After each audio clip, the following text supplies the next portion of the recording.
Hi guys, my name is Beth Burgess. I'm a sculpture artist living in Tulsa, Oklahoma.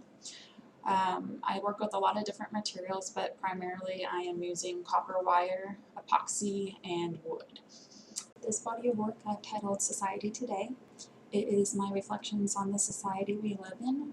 I want to record my time and place. I'm using figure sculpture to draw attention to the specific challenges faced by citizens of contemporary culture and also the effects that our lifestyle choices have on ourselves as well as the world at large. Work is all done with female bodies, with the exception of Mr. and Mrs. Mix-It, but only a few of the social pressures that are addressed are specific to women. One reason I'm stuck with using female bodies is because I have convenient reference material right here, but also because objectification is such an issue with females. My last exhibit, I advertised for it by saying desperate females on exhibit, with the hopes that maybe I can attract some of the people who would benefit from seeing these the meaning behind these deconstructed females. The idea for this body of work came about while I was still in high school. I constructed a variety of acrobatic and contorted figures using a variety of materials. I made one figure that sat on top of a pedestal and it had its leg twisted up painfully behind its head. I think this figure was a good visual representation of how I felt as a teenager, with all these rules to conform to and expectations I felt like I needed to live up to. I think for everyone it's a difficult period of their life, during which you try to break free and figure out who you are or who you want to be as a person. For me, it was just like holding this twisted position indefinitely and expected to look happy doing it. In reality, life is a constant battle to define oneself and determine personal values while being bombarded by the media that is voicing these cultural expectations about what we should think, how our bodies should look, what we should buy, what our role in society is. I feel like our society has gotten to the point where we're just looking for any distraction in an effort to preserve our sanity and so we don't have to face reality. I want to talk a little bit more about my back history because it really explains how I got into mechanics and electronics and why it's so important for me to incorporate it into my work. I got married right out of high school. My husband and I both had preconceived notions of gender role in marriage. I did the typical wife thing. I did the cooking, I kept up the house, I took care of the kids, and my husband was the main income earner, the fixer-upper, and the ultimate decision maker. I had a lot of interest in home repair and fixing broken things at this time, but since my husband had so much more exposure to that sort of stuff growing up, it just made more sense for us to both primarily do what we're already good at. This Corinne. I think this piece is fairly self-explanatory now that I've mentioned how I was experiencing life as a wife. But I will mention some things that I worked into this piece. I put her in a pose that is near impossible to get into, much less hold, for any length of time, and yet she is expected to maintain it, and also to remain calm and put together while she's doing that. Her knee is being used as an end table, an unglamorous object that collects others' half-finished projects and unwanted items. I hoped that these abandoned items would raise the question of who was placing this extra burden there. I've given her a name, as I do all the figures. I do that to humanize them. In the middle of winter a few years ago, the heat suddenly went out in my van, which was a big deal, and it caused a lot of stress because I was driving our two young children to school in the mornings. I was waiting on help from my husband because he had car experience and I had none. But after waiting a couple weeks, I decided I just needed to take care of this myself. So I went online, I learned car lingo, I found a promising YouTube video, by the way, this was a very painful process. Like, I was so out of the loop at this time. But I didn't end up using that video and spending a few hours at night in the car taking stuff apart, and I ended up taking apart an actuator, putting it back together, and like the blend door started working and problem solved. But that was the incident. I would consider that the incident that really was the last straw in our marriage, that had already been falling apart.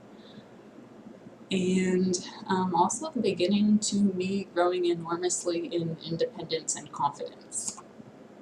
I decided to look into autonoma and start incorporating movement into my pieces. I bought a book that showed how cams can be used to create movement, and it also showed some artists that were working in those areas. What I was learning in that book, as well as videos I was watching online, I was able to build Darla. I also had, my boyfriend at the time had a big shop, and I had access to a welder, and he also taught me about cam tracks. But you can see I even like welded these gears together. I didn't even like know where to buy gears, so I made them myself. Darla, I was documenting how sometimes showing our natural emotions in public is frowned upon. How, for example, if someone were going to give a presentation, they would be expected to try to mask their nervousness. Going to work, it would be a bad idea to look tired, so better drink some coffee, or I should mask my irritability so I can fit in and people will accept me. So I kind of feel like it's constantly putting on a new face to please society, and that's what Darla's about. That's why there are heads splayed out across the floor. She has a new head for every emotion, so if she needs to go out and act a particular way, she can just grab a new head. And this piece is also made to look very chaotic with the movement and mess splayed across the floor. One of the artists that was featured in the Autonoma book I was reading was Andy Hazel from the United Kingdom, and that was around the time I was working on Darla, the first mechanical piece, and he just so happened to be coming to Tulsa. He was commissioned to design an art car, and during the time he was going to be in Tulsa, he was offering a free public workshop. Basically just public being able to go watch him work on the car, but I offered to help, and he assigned me to make the brain for this vehicle, which was going to be a bunch of LEDs inside a plastic bulb that blinked sporadically. And this was my first experience with electrical work, but he took the time to teach me how to do it, and even continued to offer me encouragement after he left. He sent some motors and hand-drawn instructions for a small project that could get me started becoming more familiar with electrical components. This is a short video of me playing around with these new actuators and having a lot of fun thinking of what I could make with them. Mr. and Mrs. Mixed It I made in response to the challenges that are being faced by our community in regards to gender. It was an effort to visually break up the ideas of what makes up the gender spectrum, all the ingredients that go into that. I wanted to include as many of these aspects as I could into this piece. The head revolves to be more masculine, more feminine, or it can be left to the side as a combination. The child peeping under the curtain as a way to create conversation about the public's involvement, and just as a child goes through this awkward and exhausting phase to become an adult, So is the process of questioning this binary culture we live in and adapting to new ideas. I wanted to raise the question, when does society lose its childlike innocence? When do questions in regards to bodies become inappropriate and intrusive? Tori was a piece I made specifically for the Equality Center in Tulsa, but she is based off of universal feelings of having to live up to other people's expectations. That's why she's strapped to a ruler and has hands that are painting her over her colors, how they want her to be. This time I was having issues with my car again. Well, this is a different car, but it started blowing a fog through the vents, which ended up being coolant. And so it's really something you get taken care of. I took it to the shop and it was going to be $800 to have the heater core replaced. And I was like, that's ridiculous. I'm going to look into this and see if I can do it myself. The dash and steering column needed to come out. The heat and air unit had to be opened up. But from online, it looked like it was mostly organization and nothing too that needed too much muscle, so I decided to do it myself. I still had access to a large shop that I could park my car in for a week, so I took off. I decided not to work during that time and instead save the money and learn something new.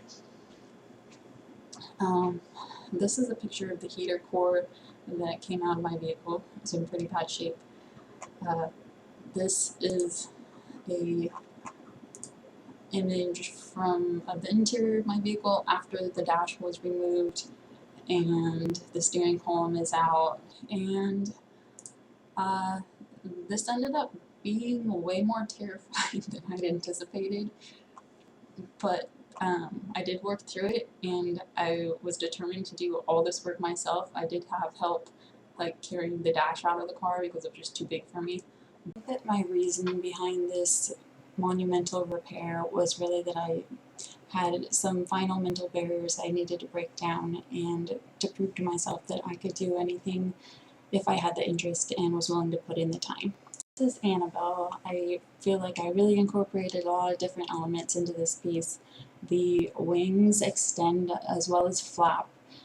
She sits on a small platform that tilts from side to side, and I also incorporated LEDs that can design mechanical elements to fit this piece. I used metal curtain rods to form crankshafts.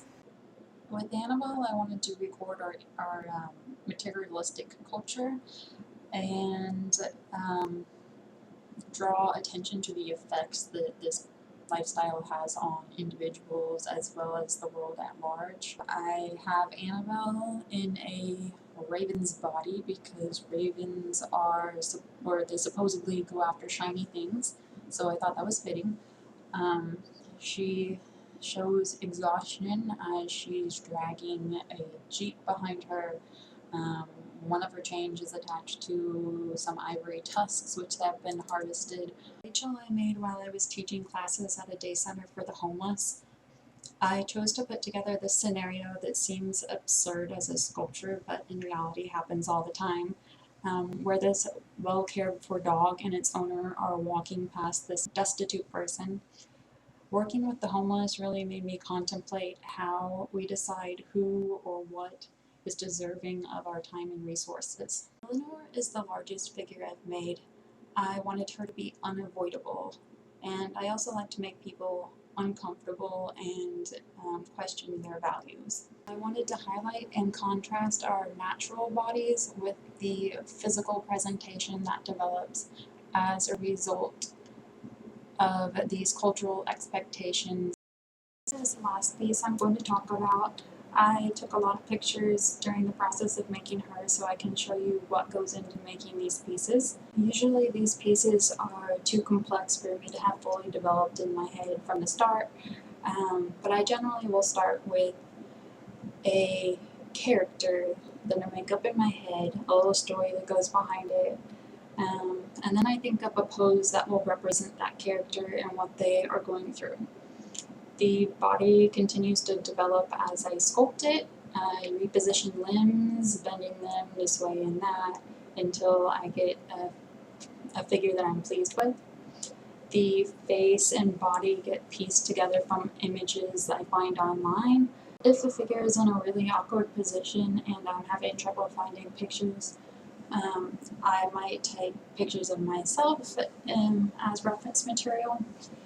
Each of these has layers and layers of paint as I try to figure out what color and tone feels right. Here is well on its way. I'll start thinking about the base, what shape would complement the figure, and what I want it to add to the story. I wanted Tamara to appear very uncomfortably crammed into this box. I tinted her skin blue so it looks like she's beginning to suffocate. I wanted the viewer to question whether the box was a physical or imaginary obstruction and whether or not she could get herself out of this predicament. I feel like this compilation is very sporadic in nature. I really struggle to communicate ideas verbally, so I feel like it turned into a bunch of sentences spliced together. I hope you were able to get something out of it, at least with the images, and that you have a good time discussing what these sculptural dramas mean to you. There are no right or wrong answers.